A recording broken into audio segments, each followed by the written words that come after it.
नमस्कार। चलिए आज बात करते हैं दो अलग-अलग सुबहों की। एक वो जो गुजर चुकी है और एक जिसे हम आज जी रहे हैं। ये पूरी बातचीत उत्तराखंड के एक गांव की सुबह पर एक गहरी सोच से ली गई है, जो हमें दिखाती है कि भाई समय के साथ हमारे जीने का तरीका कितना कितना बदल गया है।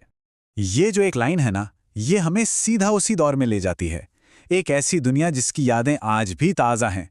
तो चलिए इसी माहौल को थोड़ा और गहराई से समझते हैं और देखते हैं कि वो सुबह असल में कैसी हुआ करती थी। तो सबसे पहले हम चलते हैं उस गुजरे हुए कल में। अतीत की उन सुबहों की एक तस्वीर देखते हैं और ये सिर्फ एक समय की बात नहीं है, ये एक एहसास की बात है जो अब शायद कहीं खो गया है। इस तस्वीर में उस जिंदगी की एक झलक है। जरा सोचिए, सुबह के वो शुरुआती घंटे, वो ठंडी ठंडी हवा और चारों तरफ बस पंछियों की आवाजें। हर कोई अपने अपने खेत में है, अपने काम में लगा हुआ, लेकिन फिर भी कहीं ना कहीं सब एक दूसरे से जुड़े हुए हैं। तो सुबह का माहौल कुछ ऐसा होता था। सुबह के 5 से 6 बजे तक लोग अपने हल लेकर खेतों में पहुंच जाते थे। पर जो बात इसे सबसे खास बनाती थी वो ये थी कि भले ही सब अलग अलग खेतों में काम कर रहे हों, दिलों में कोई दूरी नहीं थी। एक साझा मकसद का एहसास था। और ये जो जुड़ाव था ना, इसकी सबसे खूबसूरत झलक दिखती थी एक छोटे से रोज के रिवाज में। चलिए अब देखते हैं चाय के उस वक्त को, जो सिर्फ चाय पीने का वक्त नहीं था। नियम बहुत सीधा था। जब किसी के भी घर से चाय या खाना आता तो वो अकेले नहीं खाया जाता था।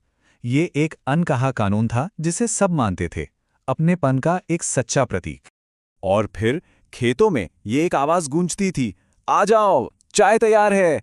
ये सिर्फ एक बुलावा नहीं था, ये एक न्योता था, एक साथ आने का, जुड़ने का और कुछ पल साथ बिताने का। और ये होता कैसे था? बड़ा आसान था। जैसे ही आवाज आती, पास के खेतों में काम करने वाले लोग फौरन अपना काम रोक देते थे। कोई ये नहीं कहता था कि भाई अभी काम है, बल्कि जवाब आता, काम तो चलता रहेगा, पहले चाय पी लो। और फिर सब एक जगह बैठकर चाय पीते, हंसते और बातें करते। और यही तो उस समय का असली सार था। किसी को कोई जल्दी नहीं होती थी, जिंदगी की रफ्तार थोड़ी धीमी थी और रिश्तों की अहमियत काम से ज्यादा थी। लोगों के बीच एक नजदीकी जुड़ाव था। लेकिन अब कहानी में एक बड़ा मोड़ आता है। हम उस अतीत से सीधा आज में आते हैं। सुबह वही है, खेत वही हैं, पर दुनिया बिल्कुल अलग है। और ये बदलाव देखिए कितना साफ है। पहले जहां सबको आवाज दी जाती थी, अब कोई किसी को नहीं बुलाता। पहले सब इकट्ठा होते थे, अब सब अपने अपने काम में लगे हुए हैं। जहां खाना बांटा जाता था, अब अकेले खाया जाता है। और जहां पहले इतनी बातें होती थी, अब वहां खामोशी है। तो सवाल ये उठता है कि ये इतना बड़ा बदलाव आखिर आया क्यों? क्या वजह है कि लोगों का एक दूसरे से जुड़ाव इतना कम हो गया? इसका जवाब भी बहुत सीधा सा है।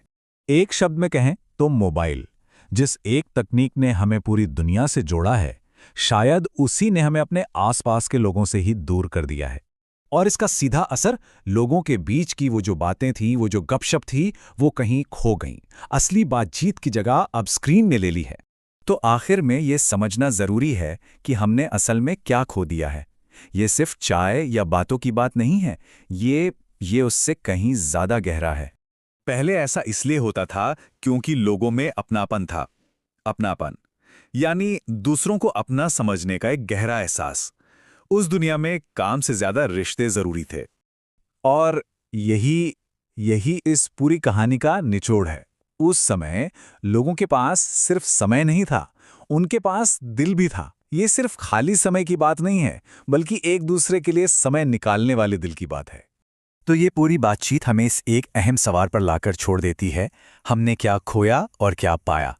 तकनीक ने हमें जो इतनी सहूलियतें दी हैं, जो कनेक्शंस दिए हैं, क्या उसकी कीमत हमने अपनेपन और आपसी जुड़ाव को खोकर चुकाई है?